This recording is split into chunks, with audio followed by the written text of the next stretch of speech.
I am blessed to be a blessing. When you connect to the blesser, then you get blessings. And some of the blessings, according to the scripture, looks like blessings, which is just an empowerment to prosper, which means you get to do what you need to do. The next thing God gives you is land. Somebody say land, land, land, land, land. If part of the blessing is land, then I'm going to have me some land.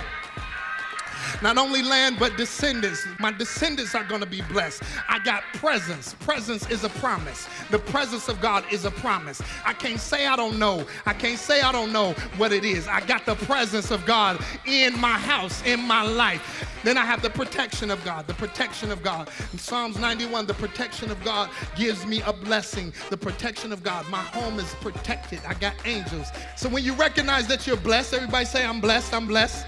And now what you gotta do? Work the blessing. Come on, say it. Work the blessing. Work the blessing. What is a blessing? It is an empowerment to prosper.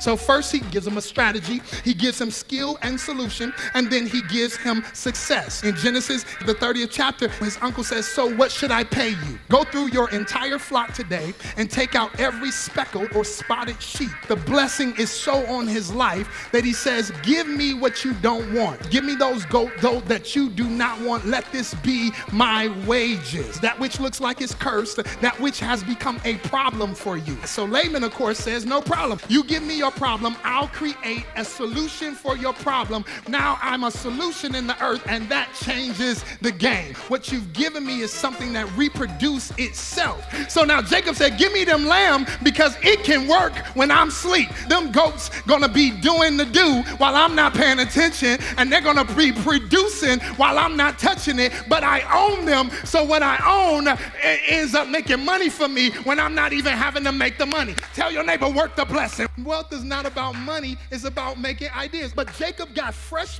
branches. This is idea, wealth. He took all the spotted stuff. He got fresh branches from popular almond and plane trees and peeled the bark, leaving white stripes on them. Go ahead. Verse 38, he stuck the peeled branches in front of the watering troughs where the flocks came to drink. And when the flocks were in heat, they came to drink and made it in front of the streaked branches. Then they gave birth to the young that were streaked or spotted or speckled. So now a human being can have one child in 9 months in a year's time, but an animal can do that multiple times over multiple times. So while he is tending to Laman's flock working, he's also working for himself while he's working. 21 years total before he leaves. For 6 years, he takes care of him, mastering his skill, make sure he's good while he's building something 60 miles away. He didn't get a revelation of his value and go turn in his resignation the next day. He didn't quit. He was like, in order for me to get from here to here, it's going to take some time. So I'm going to wean myself off. So I keep on building my nest egg. So eventually, I'm going to take care of your stuff while I'm taking care of my stuff.